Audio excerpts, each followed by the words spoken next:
Yogaha Karmasu Kaushalam.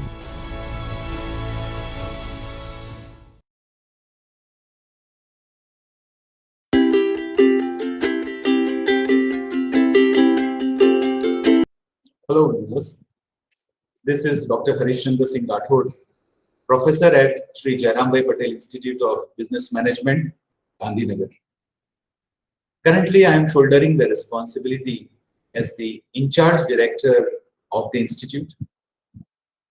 I am extremely thankful to UGC's Human Resource Development Center located at Gujarat University for providing me this wonderful opportunity to present on design thinking for classroom instructions.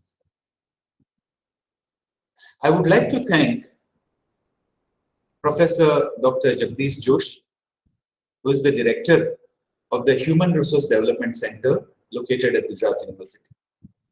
Under Dr. Joshi's able leadership, Gujarat University's HRDC has grown by leaps and bounds.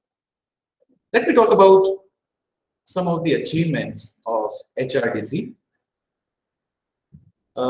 They have done a noteworthy progress as far as PhD's coursework is concerned.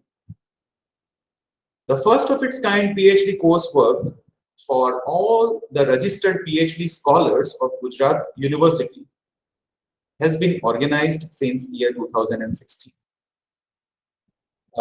It is the first of its kind PhD coursework in a blended mode, that is offline as well plus online mode, for all the registered PhD scholars of Gujarat University, BKNM University, Junagadh, KSKB, Kutch University, Bhuj, and about 900 PhD scholars have successfully completed their coursework. So this was just some introduction about the achievements of HRDC. Today, I am talking to you on this platform only because HRDC made it possible. So let's get started. Let me share the screen. So I'll be talking about design thinking for classroom instruction. Now, many viewers who are watching this video, you might have heard about design thinking. Most of the time when we think about design thinking, or when we talk about design thinking, we visualize designers. We visualize somebody who is creative in nature, who designs clothes, designs buildings, and so on. So are we thinking in the right direction, or there is some misconception? Let us see what exactly design thinking is. Before we go ahead, let me talk about this small story which will talk about the design thinking. This incident occurred a few years ago when this truck was passing from the bridge, below the bridge. It was a low bridge, and the truck, the altitude was very high. It was a big truck, and the truck got stuck under the bridge. Neither they could reverse it, nor they could go ahead. And it was a pretty messy situation. You can see from the picture. Many times you might have observed such a situation in your life. Now, engineers were called, people who could actually solve these problems. They were called, architects were called. Some people suggested of cutting the above part of the truck with the help of cutters and welding. Some of them said that, can we make some changes in the lower portion of the bridge so as to let the truck pass? Because there was a massive traffic jam for several hours. A child was passing through this site, and you might have heard that children are very creative. And that small child, he simply suggested, why don't you flatten the tires by letting the air out of the tires? And this was a very simple solution.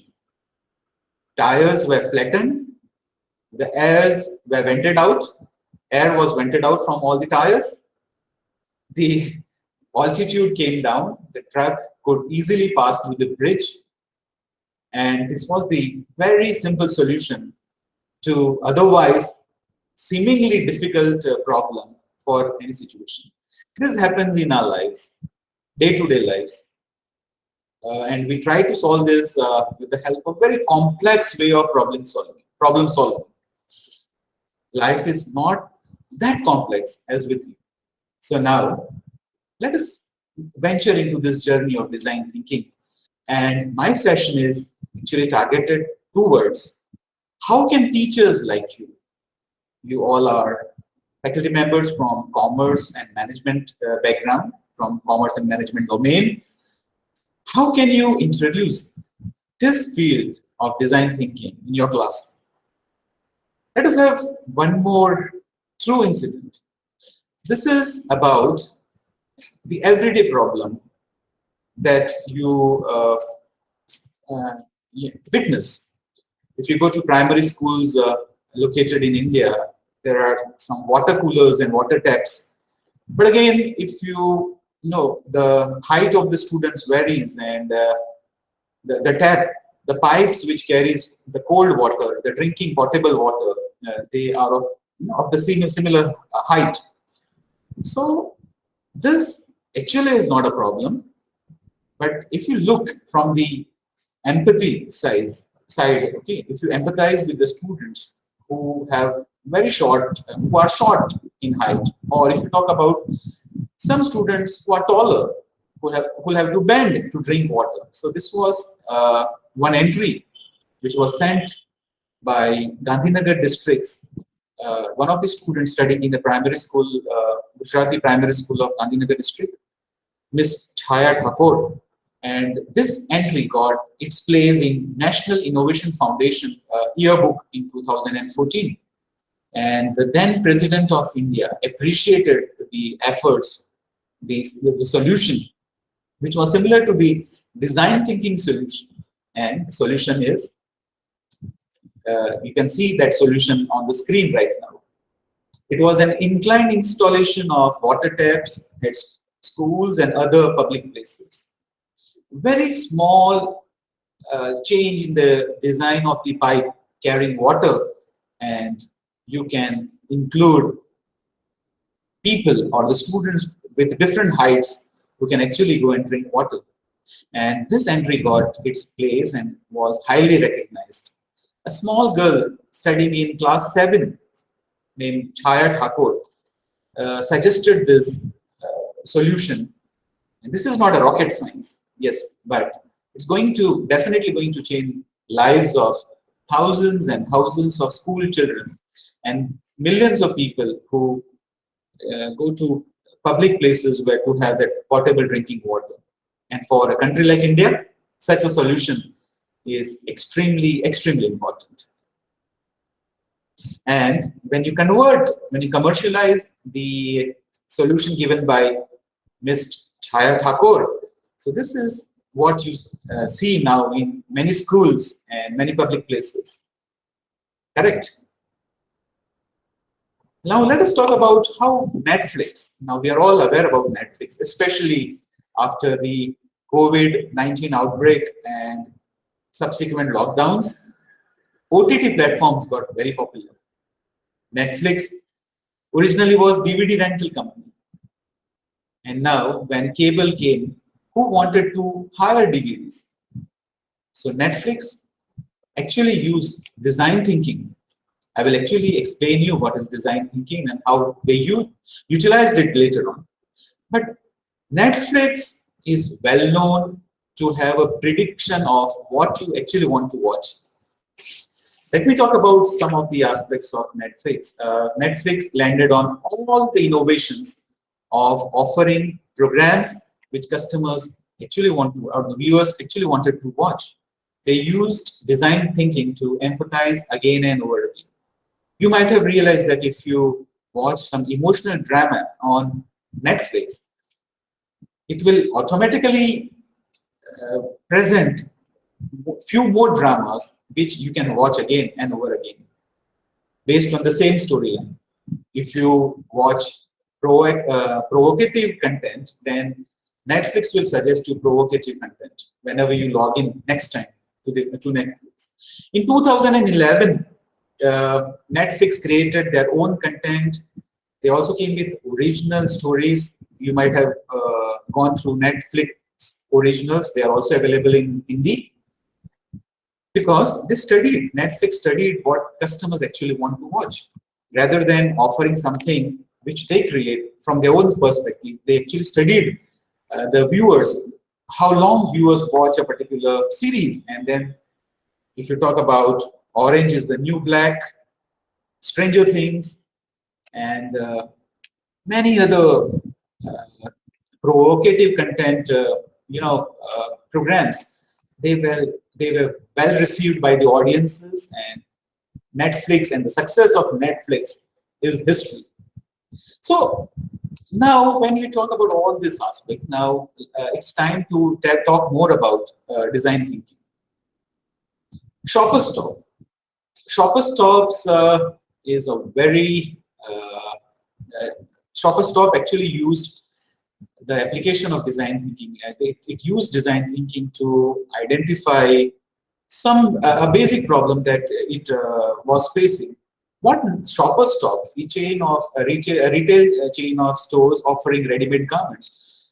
People used to buy T-shirts, shirts, okay, and whatever they can wear on the top, but especially the menswear, they were not buying bottoms or the trousers. Now, on further inquiry, on further search, they kept on asking, what could be the problem? They came with a problem definition, and that problem was, when the waist size for trousers that differed, you might be knowing that waist size of 28 inches is available, and then you have 30 inches, you don't have 29. Similarly, you have 30 and 32, but you don't have 31. What Shopper Stop did, Shopper Stop increased the inventory.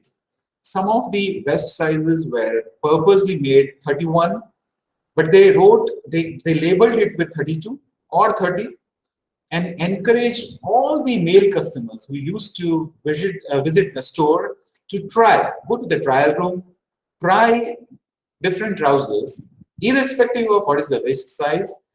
And as I mentioned earlier, they had different inventories of the waist sizes of the trousers. And slowly and steadily, people started trying different bottoms, that is trousers. And best part of that was, it could increase actually the sales of its trousers by a simple solution, which was solved by the process of design thinking. Let me talk about this problem that we all might have witnessed, but we don't give much attention to.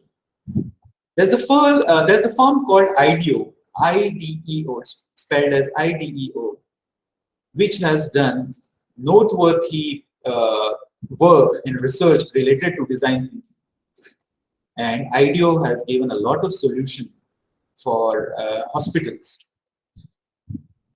Majority of the times, when a patient is in a critical condition, when he is brought to a critical care room or emergency room, there are chances that if it's an accident or it's a leg injury or a hand injury, then the person might be in his or her senses.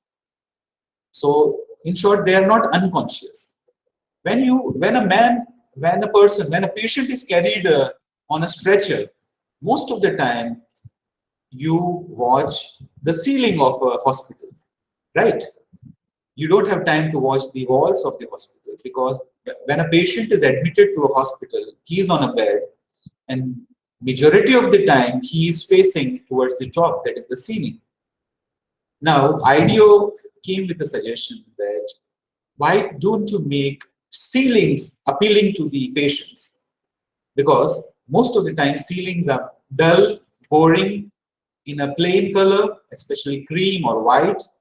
You have either bulbs, tubes, or fans installed. If you talk about foreign countries, then no fans, but then you find AC ducts and vents. So IDEO came with solution of with these solutions. The solutions were, they suggested that the ceilings should be decorated. So they came with decorating the ceilings to make them more aesthetically pleasing, drawing few cartoons, pictures, trees, and so on the ceilings. Isn't it interesting?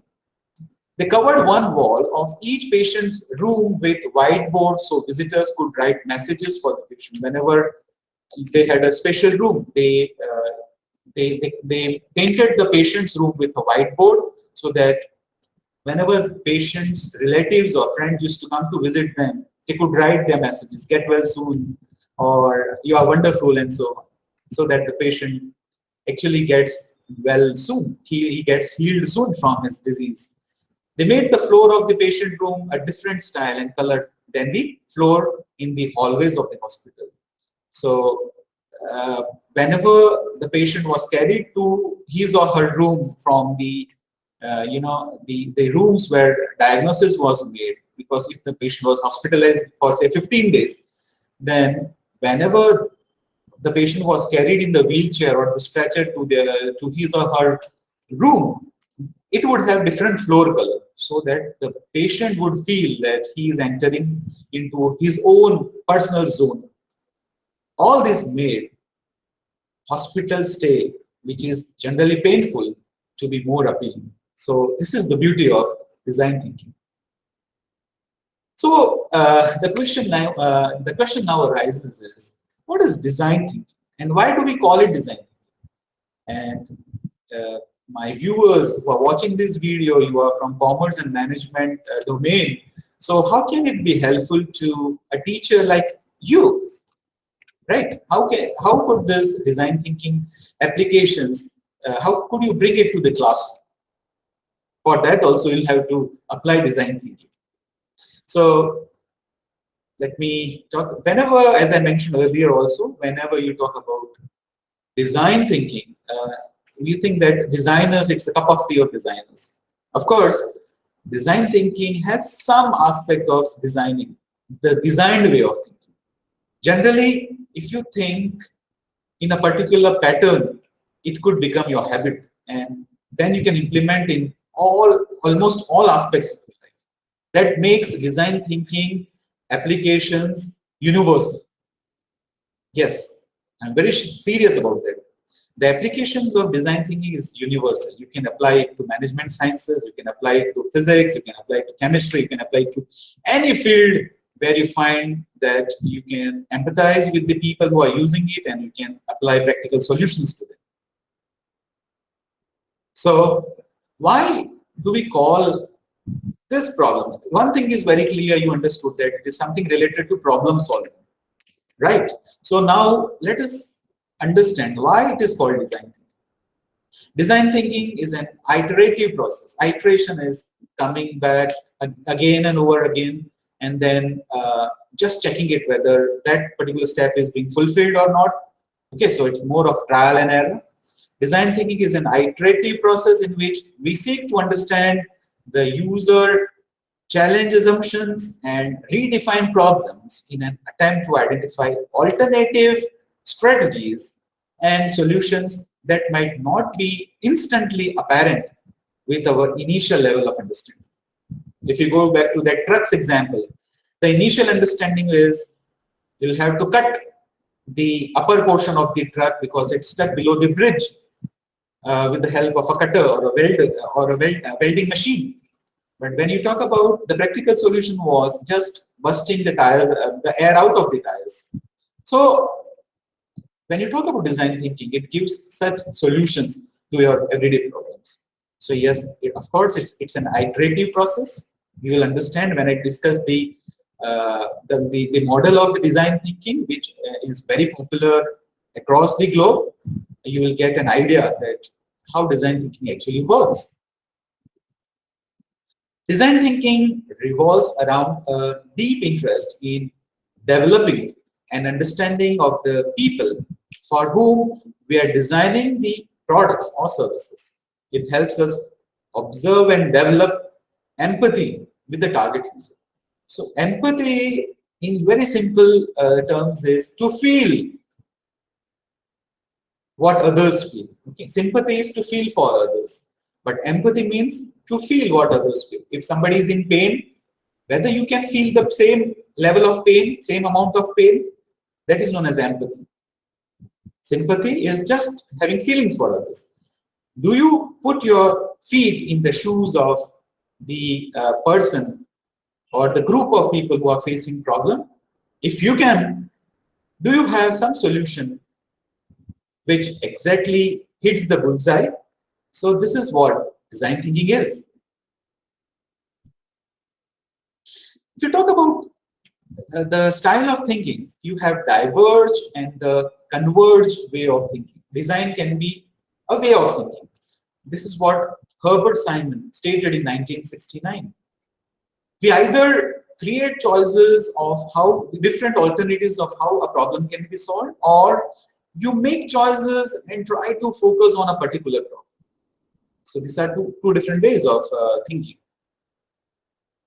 Design thinking is a methodology for creative and practical problem solving. So yes, creativity is still there.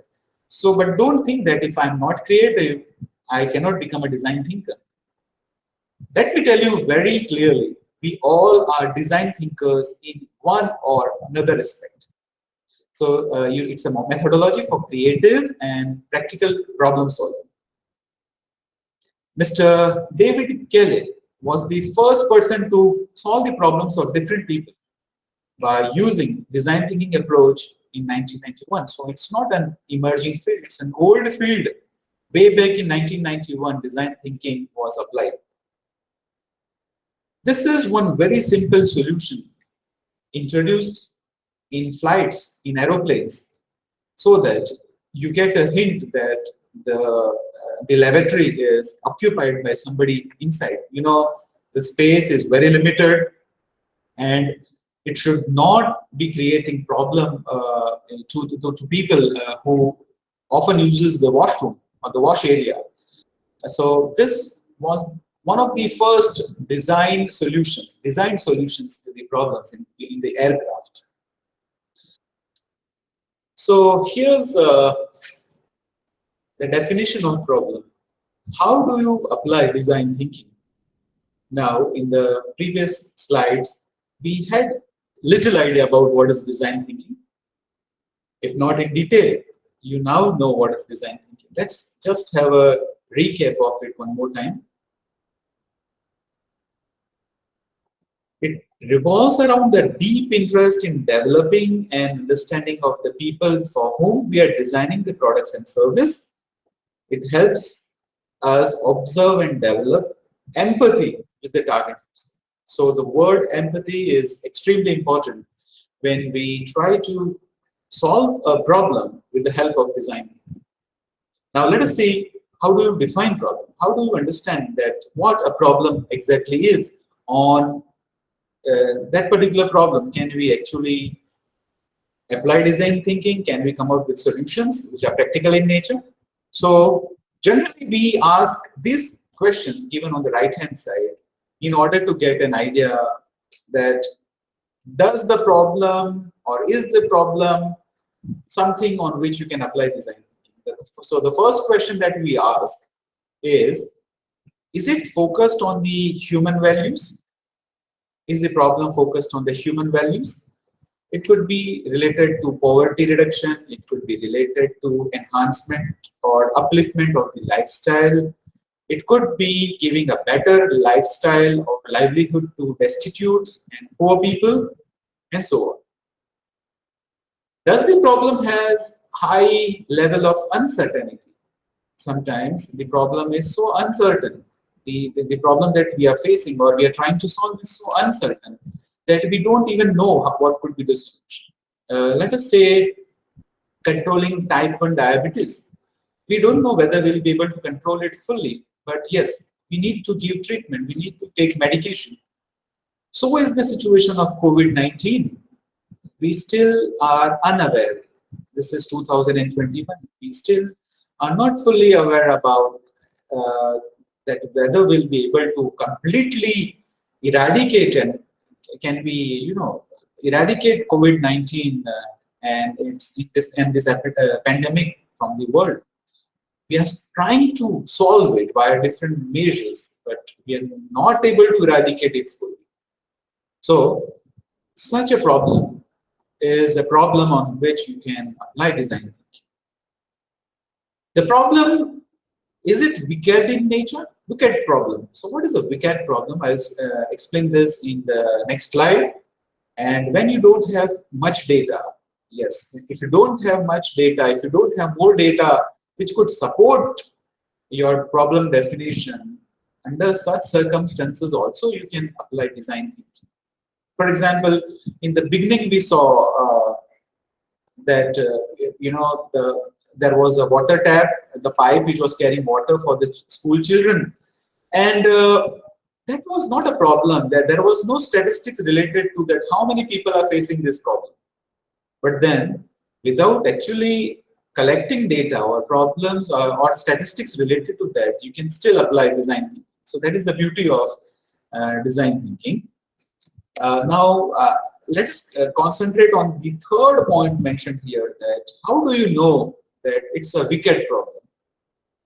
Wicked problems are problems with many interdependent factors making them seem impossible to solve.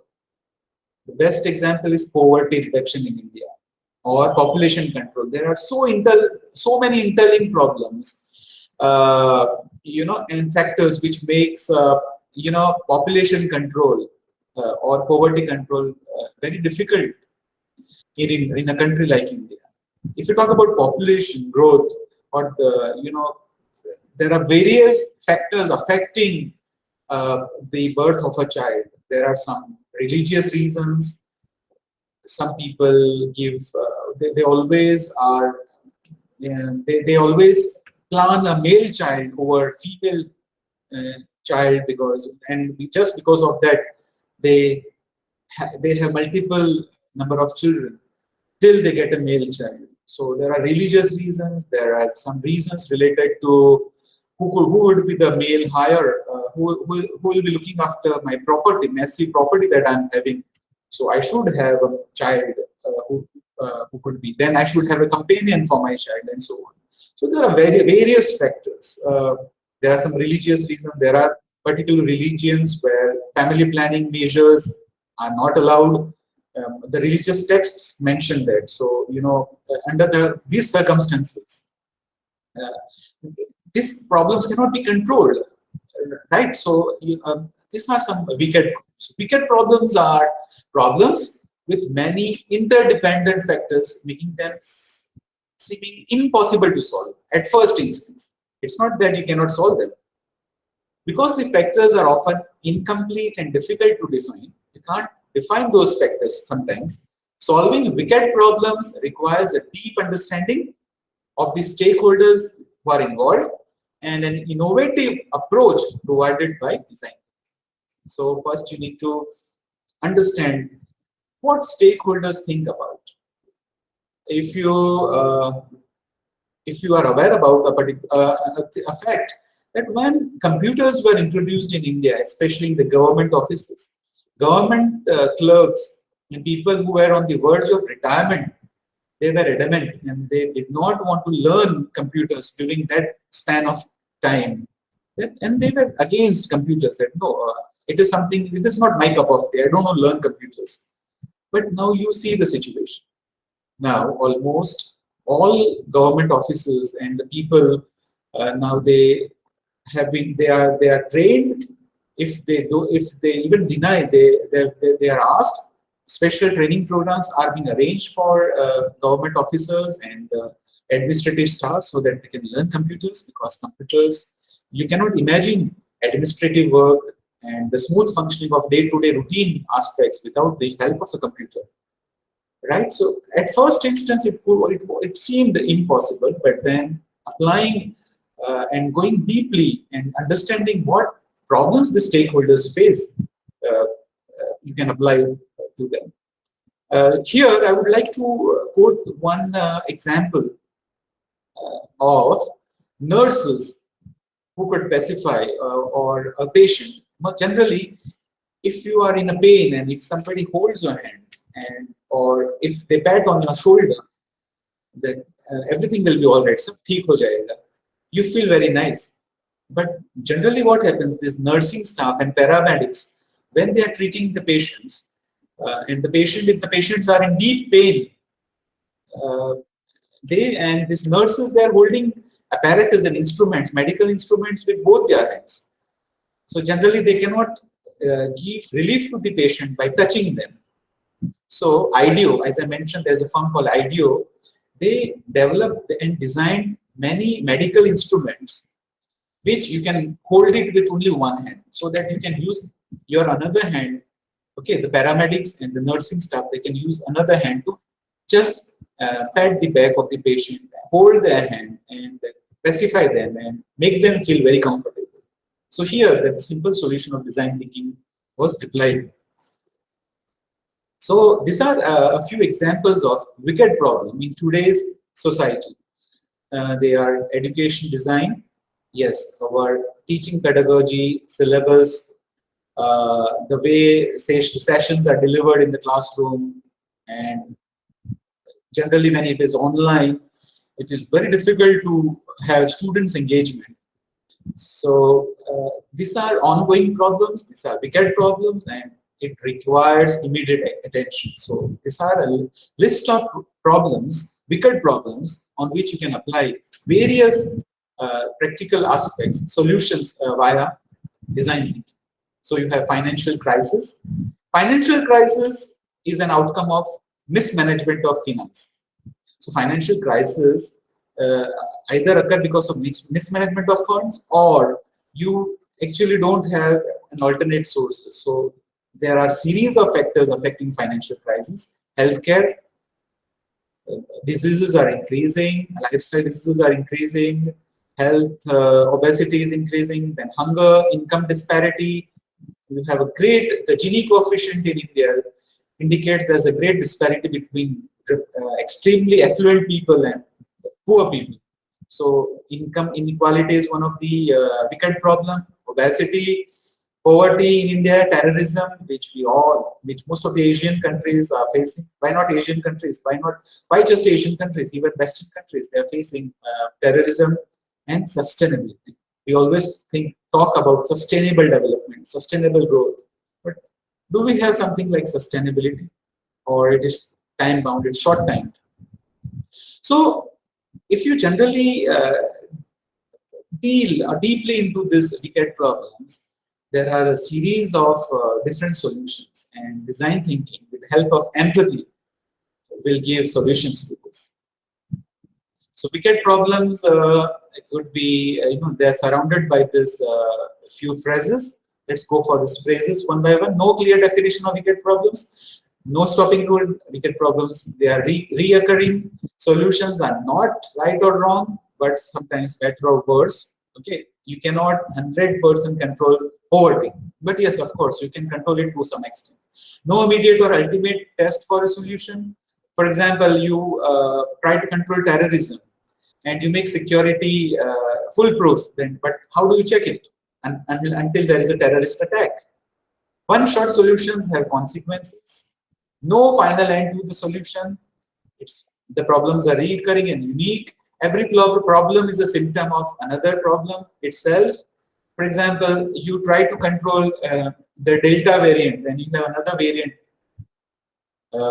If you talk about the current pandemic, solutions limited by worldview, no right to be wrong. Okay, you don't have any right to be wrong because there is no clear depth. So this is how a wicked problem. These are some of the properties of wickedness. And this is just a list, indicative list. It's not an exhaustive list. Okay.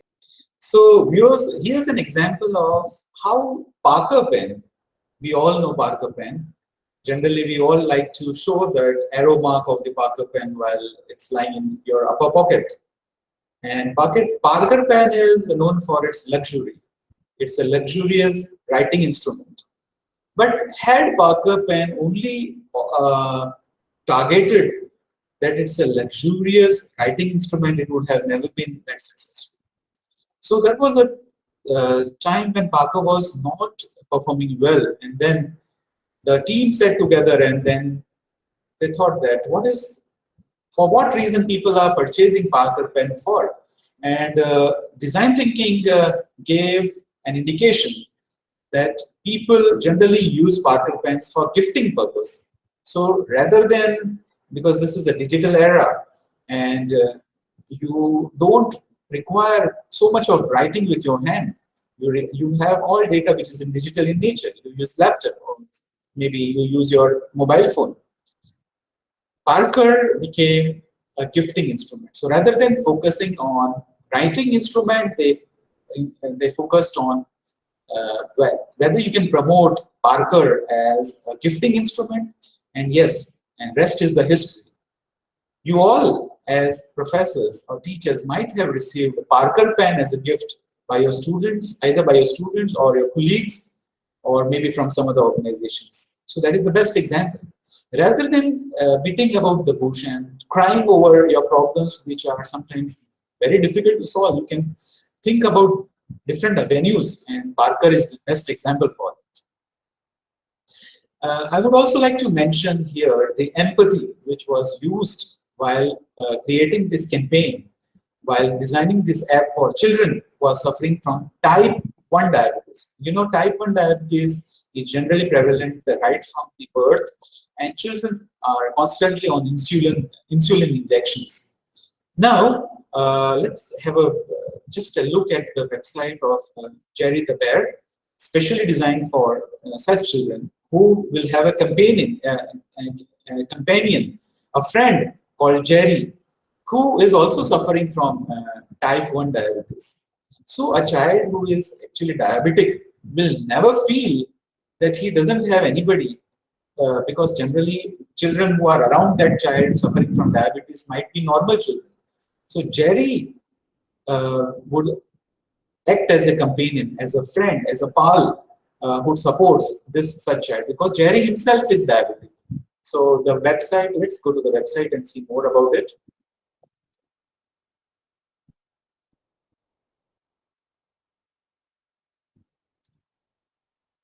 So this is about Jerry the bear.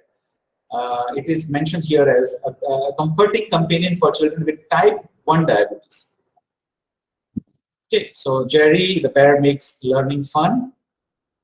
By taking care of Jerry's diabetes, children gain hands-on practice with counting carbs, monitoring Jerry's blood sugar, and dosing Jerry with insulin. Kids care for Jerry using the virtual diabetes tools and the digital pantry in their app. Okay, so these are the different tools like glucometer, insulin pen and pump, CGM, Jerry's kitchen, what should be eaten and what should be avoided for diabetic children, stories and tasks, and so on. And you know, you can this children, parents can actually use Jerry to comfort their children, and they'll never feel they are suffering from this disease. So this is the empathy stage. I was talking about the empathy stage that you can use, which you can utilize to solve a problem. This is something which is an uncommon problem. And somebody has thought, because actually this product is not required, but because it is introduced by some firm, this is certainly going to make difference in the lives of such children and parents as well.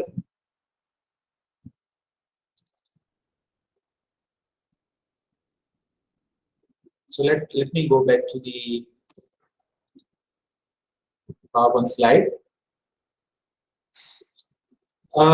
This campaign is one of my favorite campaigns, Jeevan Bindi.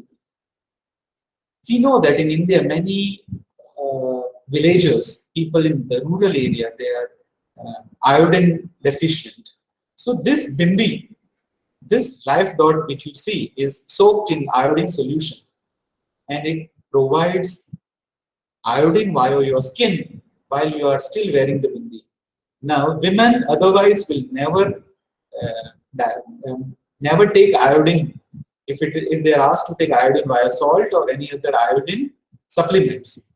But if this bindi, because in India, majority of the people are following Hindu religion, and bindi is one of the symbol. If these bindis, which are soaked in iodine, if they are distributed among such women, then every day they can wear the bindi, and at the same time they can also get rid of iodine deficiency.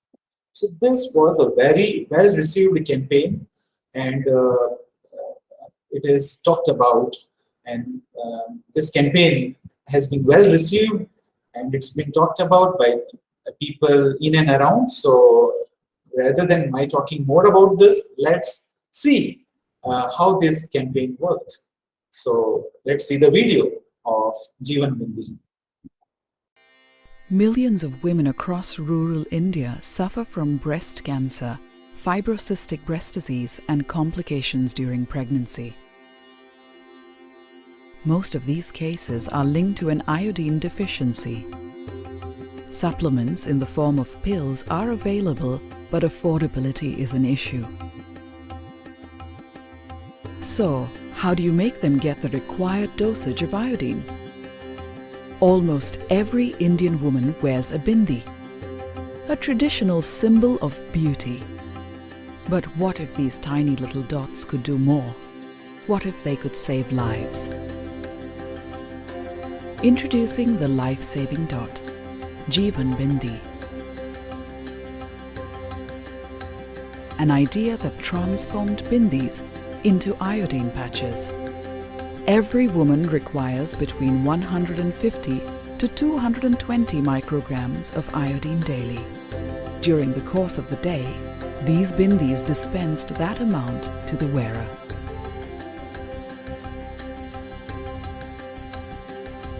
Specially created, these life-saving dots were distributed to women across rural India via health camps and clinics. In a nation of 500 million women, these tiny little dots were no longer just a symbol of beauty. They now spelt the difference between life and death.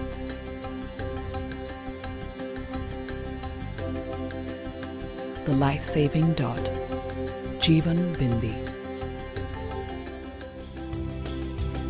This iodine patch, worn like a bindi, the decorative dots many Indian women wear on their foreheads, it dispenses the recommended daily dose.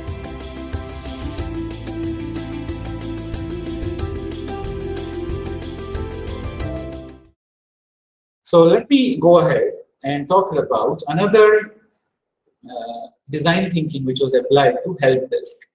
Ever imagined a school bag which can be converted as a writing desk, especially for rural kids who sometimes sit on the floor? Primary schools in the interior in India, they sit on the floor, and sometimes they don't even have their desk to write. So they suffer from various problems like neck ache and headache and improper sitting posture, which could result into long-term diseases, especially related to your spine and your vertebral column. So this was one solution. So let's watch how this campaign worked with the help of Aram Desk. It's known as Aram Desk. Aram is new beginning. Aram in Hindi means new beginning. So let's go for this video.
The video was wonderful, isn't it?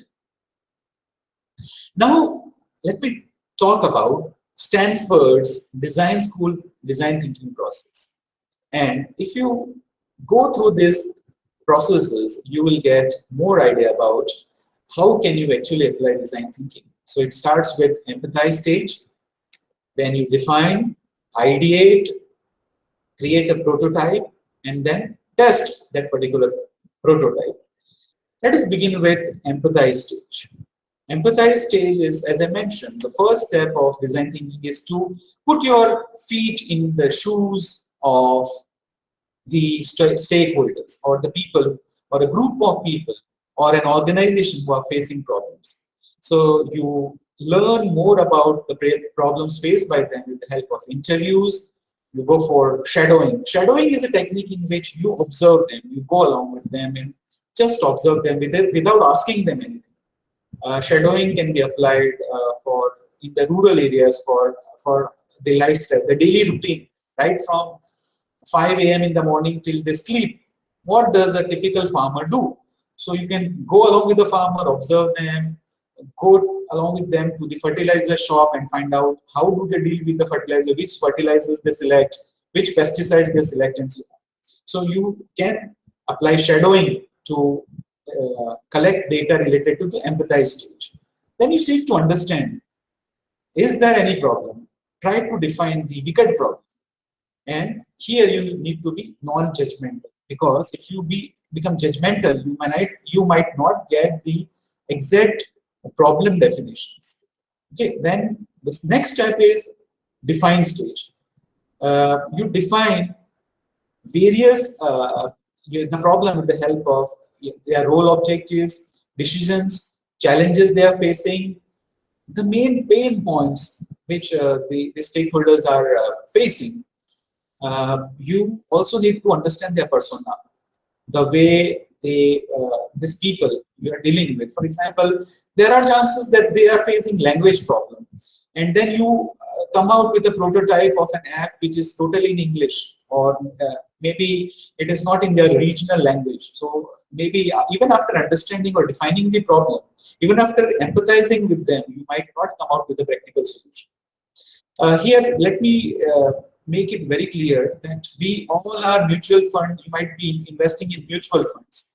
In India, still there is no Hindi word, or let's talk about Gujarat, there is no Gujarati word for mutual fund. Don't you think there should be a word for mutual fund like Parasparnu Bhandol, or right? So that you can actually convince those people who have difficulty in understanding what is a mutual fund. So mutual fund actually requires some regional or Hindi word or Indian word which could totally replace mutual fund. And for years, there are campaigns that to make mutual fund popular, but why don't they try for regional word which could replace the word mutual fund? Then, most important, which is mentioned in orange color here, is the ideate stage. Here you share the ideas. Make sure all ideas are worth. Just like in brainstorming, we do not, we do not neglect or drop down the ideas which are sometimes funny or which have no relevance. But here, all ideas collected are worthy of working upon. Then you go for divergence or convergence. This was already mentioned in the previous slide, but either you focus on a problem or you have various solutions. Okay, and then you there is a technique where you can ask yes, but there's a technique called yes, but. For every problem which is in front of you, or every solution you have for solving that problem, you can say, yes, this is a wonderful idea. But for example, if a village is facing water problem, then you can say, yes, just having a check dam is a good solution, but it is costly.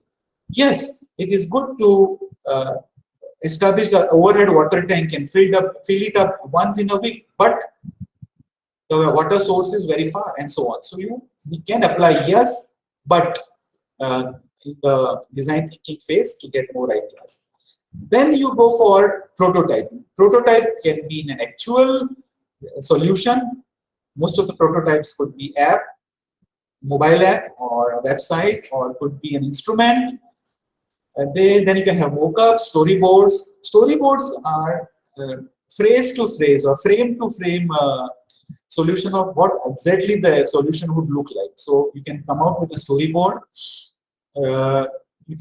You need to make the prototype very simple, because prototype is a model, and you are going to test this model with the real customers, with the people who are really facing the problem.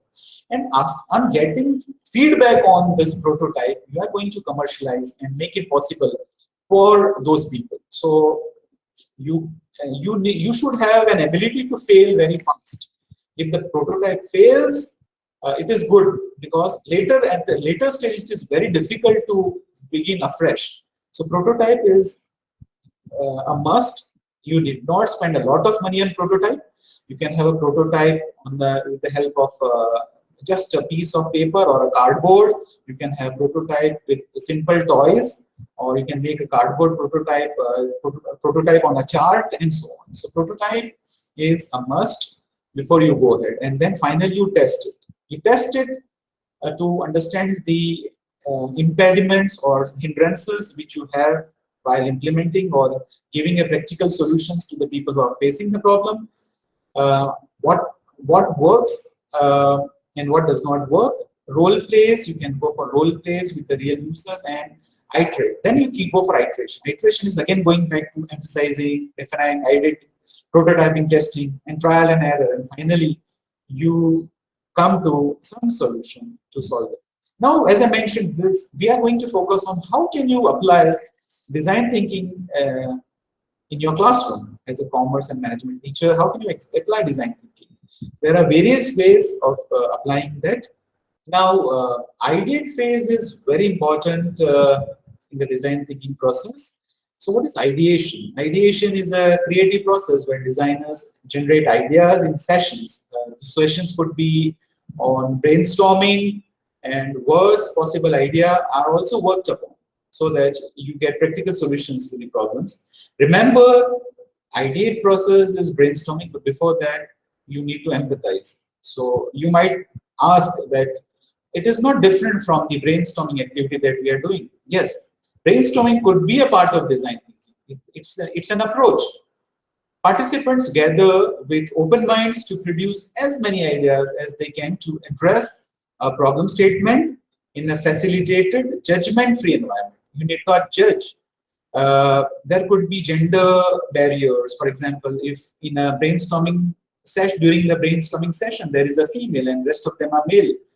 So if a female proposes some idea, it should not be taken otherwise, that yes, because she is a female, her idea is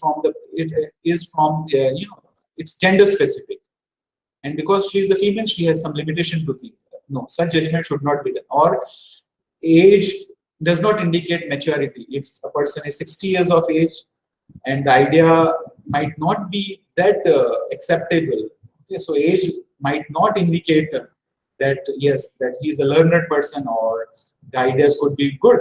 So you have to be very careful. You have to be very non-judgmental during the ideation phase. Now, coming to the concluding part, that how can I use design thinking in class? My answer would be where you can't use design thinking. You can use design thinking in your kitchen. You can use design thinking while you're social gathering. You can use design thinking for decorating your house, for making it more appealing. You can use design thinking in your classroom too. Now, the question is whether virtual class or the physical class. Now, because this session was recorded, especially because it is, I need to record it and send it to UGC HRDC because of the pandemic. Others, there would be physical class. Otherwise, there would be physical classes. Correct? Now, how can it be more engaging? How can I make this session more engaging? If I could see you, it could be more engaging. But this is a recording session. The same problem you might be facing in your classes. There are online sessions. You are not able to see students. And still, many of you might be taking online classes. So you can only engage a few students, not all students who have joined the class. Sometimes they switch off their camera and then they move here and there. Now, let us think from the perspective of what if you are engaging physical classes, okay, regular classes, and how do you, these are some steps which I have created based on readings from various sources. So the first step is, if your students are too young to distinguish between convergent and divergent, ask them, is this a problem that can only have one right answer or can it have many? Okay, so if you want to solve some problem, does it have only one solution? Let's say traffic. If you want to solve traffic problem, does traffic problem has only one solution or it has many? Your answer is many, correct?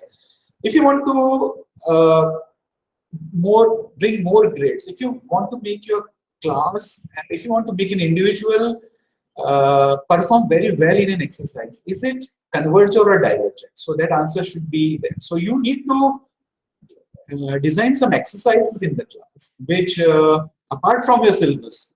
For example, in commerce, accountancy also, you can come out with a problem. You can give an exercise, okay, in financial management, you can give an exercise that this is the fund, you have to utilize it, but this is the limitation. So whether they come out with divergent solution or a convergent solution. So this is the first step which you need to work upon, that whether students can be, whether student actually understand what is convergent or divergent, whether the problem has many solutions or one particular solution, and so on. So that is very, very important as the first step. Introduce activities that adds empathy. First and foremost, students should develop a feeling of empathy. It's a feeling. Unless you are sensitive, you will not be able to understand how people feel. Make a habit that the students meet watchmen, they talk to the watchman, they talk to the security officer of your building, they talk to the maid who regularly visits their house for cleaning up. They should talk to peons and they try to understand what problems they are facing. They should talk to a bus conductor. In and around people, they should interview, they should talk to many people in order to get their exit problem. Let me talk about, you might have seen many people sitting roadside selling toughen glasses for your mobile phones. Many times they're selling it for 50 rupees or 40 rupees per toughen glass, which is fixed on your mobile screen. Now, have you ever ask your student to go and meet them and ask them, what problem are you facing? Do you have any harassment? Do you have the local administrators coming to you and telling you that you are not allowed to sit here and sell toughen glasses? Where do you procure these toughen glasses? How do you stop the customers who are on two-wheelers as well as those of four-wheelers and so on? So there are a series of questions that could develop empathy. Unless your student develops empathy, your student will not be able to understand the problems of others. Let's talk about, see, I'm born in 1980s, this decade of 1980s. So I have seen more problems as compared to a kid who was born in year 2005. Into year 2005, it is very they got a lot of comforts. There were mobile phones and all these things. So definitely empathy would differ.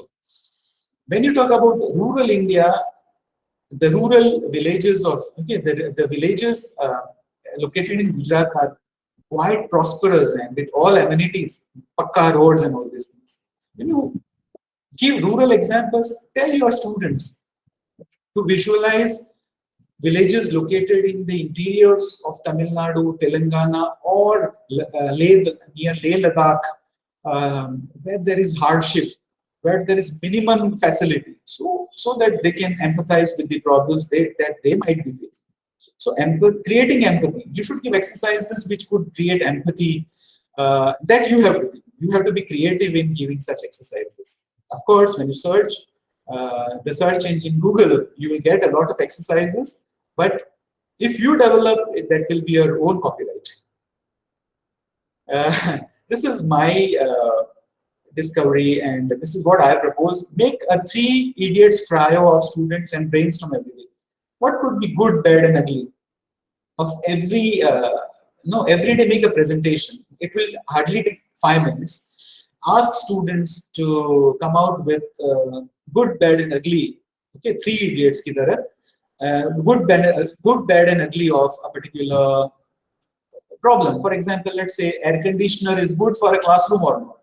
So ask the students that tomorrow I'll be talking to you, and one of the student has to give good about AC installed in the class. One has to talk about bad, and one has to talk about ugly. Or you can also replace the word ugly with some other phrase, so that you will have series of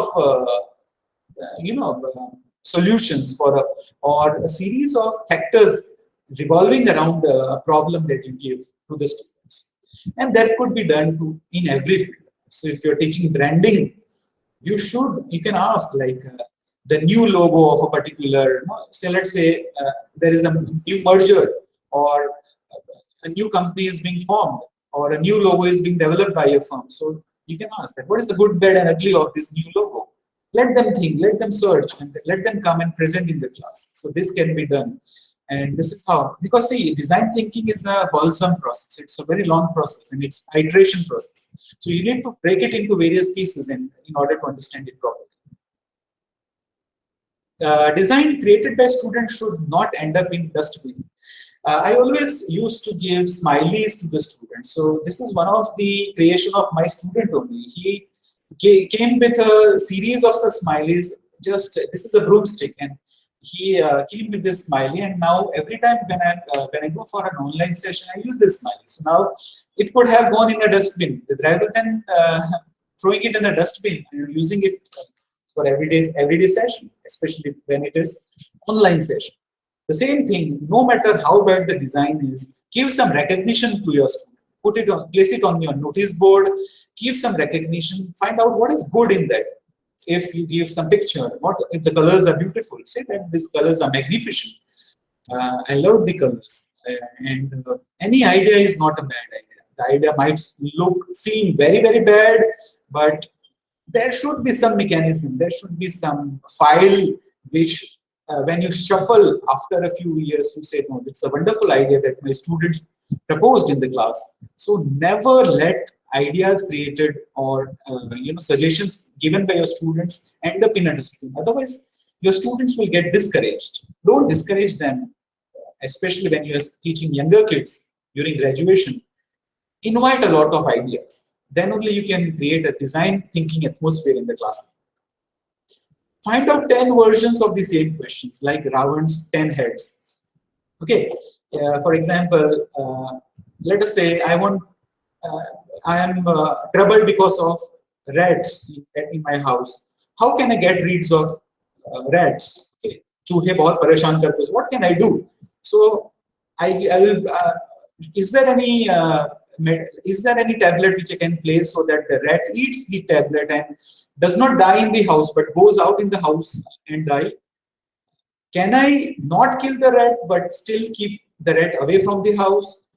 Is there any possibility that no rat can enter my house? So you can have series of questions. At least 10 questions could be asked for a solution. It's a very good exercise. I have tried it, and believe me, I got a lot of wonderful ideas for that. Read books. Make your students read books, a lot of books. Students have stopped reading. Take them to the book. Give them assignments where they come with presentations. Give some smaller books with less number of pages so that they can complete. Give books in which they are interested. Don't give them books with very heavy words. Give books in any language, in Gujarati, Hindi, any vernacular language. But bring them to reading, because reading will ignite their mind, and which will be very helpful in design. Keep writing your ideas in a journal. Make a journal, make a diary, and write your ideas. This is a very good way to begin with. You can make a class monitor or a class captain who would actually monitor their diaries, whether they write something, because don't motivate them to write something personal, what happened with me, or who is their crush, or something like that. No, no, it's not like that. There are some people who are midnight dreamers, midnight geniuses. If some idea flashes your mind during midnight, you should stand up and write it in your journal. So try to maintain a journal. This is what you can do. Be jack of all, but master of none. You might have heard about this proverb, jack of all and master of none. No, but now you should have jack of all trades, but at least master of one, so that you can actually keep on ideating again, because this design thinking is an iteration process. So you can keep on ideating and come up with very good solution. In any class, there are geniuses who knows how to operate a mobile phone perfectly, how to take photography, how to draw. In every class, yes. If it's a class, and I have a class of 60 students, and I find a good photographer in every batch. I find a good a student who can speak very well, who is good at elocution or debate. So just search such students and try to sharpen their skills. Ask them to sharpen these skills. It is the task of a mentor like you, as a teacher like you, who could create such skills in such students. Listen to TED Talks. TED Talks are my favorite. TED originated from Canada. The full form is Technology, Entrepreneurship and Design. The best part is TED Talks are very short speeches, but the best speakers of the world, they are the presenters on the TED Talk. You also had TED Talks in TEDx, we call it TEDx. Held at local level. In Gujarat also, universities like Marwadi and Nirma, they have come with several TED Talks in the past. So TED Talks will ignite the minds, because they are the best ideas all over the world. Make it the habit that if you can spare 18 minutes to 20 minutes every day, where at least one TED Talk has to be showcased or presented in the class, it will really make wonders. We have a mentorship program in my institute, and there are 14 students who are enrolled under me as my mentees, and I make sure that every week they watch at least one TED Talk, which is available on YouTube. So TED Talk, and in India we also have that version of Josh Talk, Josh. So that could actually ignite their minds. So I strongly recommend TED Talks to apply design thinking in the class. Bend the time. Bending the time is doing something unusual. Ask your student what is something unusual that they do or they have done in the past. You have 365 days in a year. In your 365 days, you should do something unusual every day. For example, if you have a daughter who would like to paint, and you are a dad, and your daughter wants to paint your nails with the nail polish, allow her to do it. And take a picture of that. When you go through this 365 pictures, at the end of the year, you will really feel very nice about yourself. While shuffling the pictures, not necessarily you have a hard copy, but soft copy. While going through the pictures, you will realize that you have done something non-routine. When you do something non-routine, that will become your lifestyle. And design thinking is such a process which is to be solved by a non-routine process. So bend the time. What I did to bend the time, here is the one question. If there is a software designer, and you want to tell your friend, she is your friend, and you want to tell that there are dark circles under your eyes. So how will you say in a binary language? Okay, you guessed. I don't know whether you are thinking about the answer or not, but I will write it in this manner. I'm giving you a few seconds to think about that. Is your friend, or one of your friends is having dark circles, how will you inform her? I will write it in this manner. And what is the meaning? Circles under eye. Circles under eye, right? And this is a binary digit 101010. She will understand that. Yes, she is having circles under her eyes. How did I bend the time? Yeah, this is something unusual I did when I visited United Kingdom, and this is something unusual I did, and this memory is always going to be with me.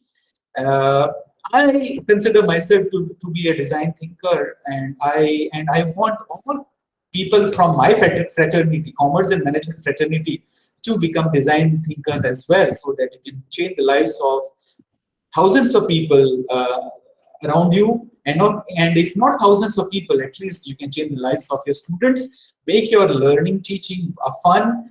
Apply design thinking, because see, I have not discussed the exercises here, because then it would be a particular, you will be thinking in a particular direction only, and I want you to be open to a lot of other avenues where you can apply design thinking.